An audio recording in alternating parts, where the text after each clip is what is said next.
Salut à tous, Sébastien et on se retrouve pour une liste de 15 choses intéressantes et parfois insolites à savoir sur la Belgique. Mis à part les frites, les moules et le chocolat, je sais que beaucoup de choses sur la Belgique sont plutôt méconnues du grand public et je trouvais assez intéressant d'en faire une vidéo. Étant belge, j'ai décidé de mettre en valeur mon pays pour cette vidéo. Allez, c'est parti.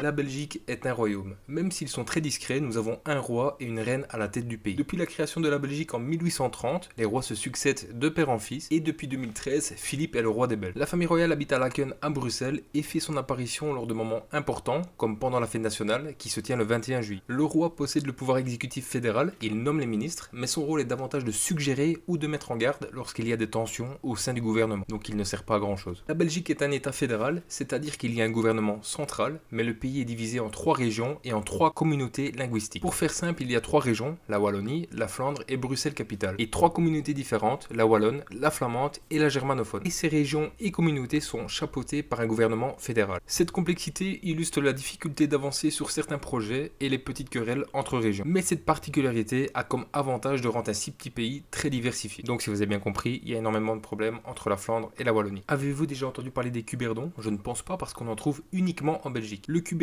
est exclusivement produit en Belgique par une poignée d'artisans qui détiennent le secret de sa recette. Alors certes, le cuberdon est délicieux, mais il est bien difficile à conserver dans la durée, c'est pourquoi on ne l'exporte pas en dehors de nos frontières. Officiellement, la Belgique est un pays trilingue, avec comme langue officielle le néerlandais, le français et l'allemand. Pour l'allemand, il est uniquement parlé aux alentours de Eupen, qui est dans la province de Liège, en région wallonne. Les deux langues principales du pays sont donc le français et le néerlandais. Au nord, ça parle néerlandais, au sud, le français. À Bruxelles, il y a 90% de francophones et 10% de néerlandophones. Aux alentours de Bruxelles, il y a les communes dites à facilité, car elles se situent en Flandre, mais il y a beaucoup de francophones. Voilà pourquoi le discours du roi et du Premier ministre sont toujours traduits en français et néerlandais. Cela explique aussi pourquoi l'émission de Miss Belgique jongle entre le français et le néerlandais, ce qui peut faire sourire. Dans la pratique, la seule région où les gens sont pratiquement tous bilingues, c'est la région de Bruxelles, ainsi que les germanophones. Dans le reste du pays, le bilinguisme, notamment sur les panneaux publicitaires, dans les annonces ou dans le secteur du travail, n'est pas obligatoire, même s'il est conseillé dans certains secteurs. Tout ça pour dire que si vous ne parlez pas néerlandais et français à Bruxelles, trouver un travail est très difficile. Le symbole national de la Belgique s'appelle Manneken Pis et est un petit garçon qui fait pipi. Il est presque autant visité que la Statue de la Liberté, mais lui ne mesure pas plus de 70 cm. Son meilleur atout, il s'habille en fonction du temps, des événements et de son humeur. Il y a donc toujours une occasion pour aller le saluer et le découvrir avec ses différents costumes. Il se situe non loin de la grande place de Bruxelles. Pour les intéressés, Manneken Pis a aussi une amie, Janneken Pis, et un chien, Zinneken Pis, que l'on trouve également dans la capitale. La Belgique est connue dans le monde entier pour ses nombreuses bières spéciales belges. C'est aussi une fierté nationale, mais aussi un pilier de l'économie belge. D'un côté, on trouve encore des bières brassées de façon traditionnelle dans des abbayes. De l'autre, il y a plus de 49 000 Belges travaillant dans le secteur brassicole. Selon diverses sources, il existe entre 800 et 1200 bières locales. En moyenne, chaque Belge consomme 74 litres de bière par an, ce qui nous place à la 18e place des plus gros consommateurs de bière au monde. La plupart de la production belge est donc exportée à l'international. La Belgique a donné naissance à la bande dessinée. Parmi les plus grands dessinateurs et auteurs de bande dessinée, on retrouve une épopée d'artistes belges, Tintin,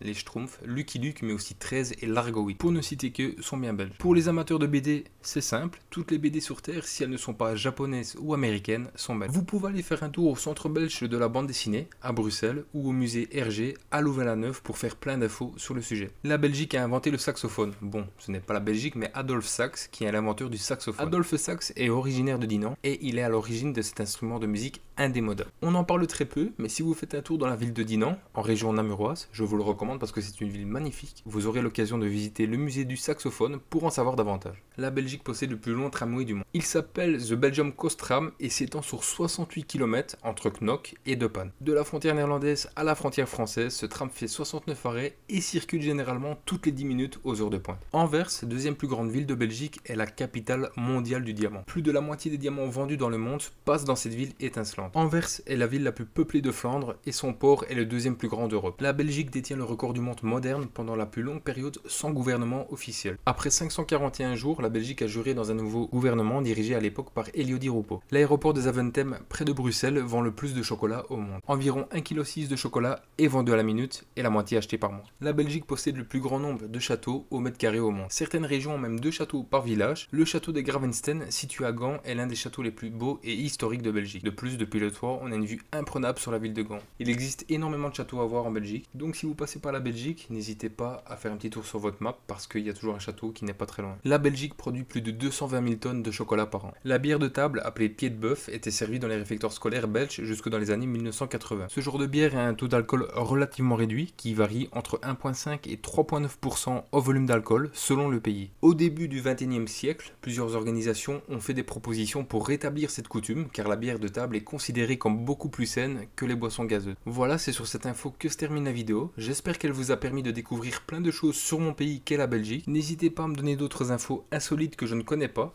N'hésitez pas à liker, partager et vous abonner. Et je vous dis à la prochaine pour de nouvelles vidéos. Salut à tous.